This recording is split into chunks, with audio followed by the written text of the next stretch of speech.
previous section, we considered who baptism's for. But what is baptism? Baptism is the main visible ceremony of inclusion into the Christian family, the Christian church. At St Philip's in Cottesloe, baptism always takes place in a worship service and is often shared with other families. There is the wetting of the baptised person, and some very important declarations are made. This is a cause for a real celebration.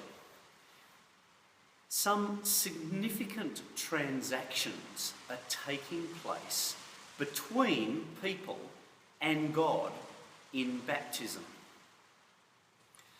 The word baptism literally means to wash with water. It's as simple as that.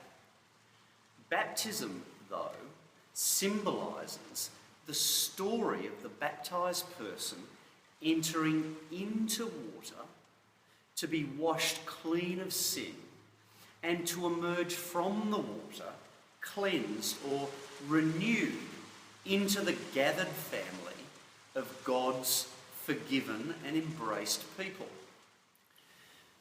The idea of sin causes problems for some people. This illustration might help. Most people I meet judge themselves pretty good people. On the moral and ethical perfection meter, let's agree though that even pretty good people fall short, even by our own standards. Once a day, twice a day. Let's be fair and say 5 times a day. The fact is that that's 35 times a week, or 1,820 times a year. Even exemplary people fall short. What if we gathered these shortfalls into a book? What would that look like by the end of our life? How thick would the book be? If I want to play a good enough game, a comparative game with God, his standard is moral and ethical perfection. He knows that no human being is righteous. No, not even one. So this cloud hangs over all people. And as it were, if that's me, it forms a separation between me and God, a barrier. This is of infinite concern to him, so much so that he determined to do something about it. Now, this is where Jesus comes in. If we imagine this is Jesus, Jesus is morally and ethically perfect. There's no barrier between him and God, his Father. But we have this charge sheet, as it were. We're guilty.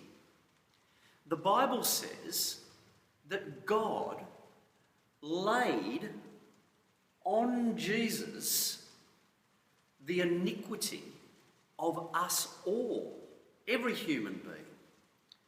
Jesus paid our price at the cost of his own life. Now, because of Jesus, there are no impediments between us and God the Father. There is nothing stopping us accessing his love and his grace. Jesus is the way through which we can now access God the Father. This is what the Bible calls the gospel, or good news. So another way of seeing baptism is that the baptized person is symbolically acknowledging and accepting and joining with Jesus himself. entering with Jesus, thankfully, into his death, where sin, once for all, is dealt with, and rising with Jesus into his promised resurrection life.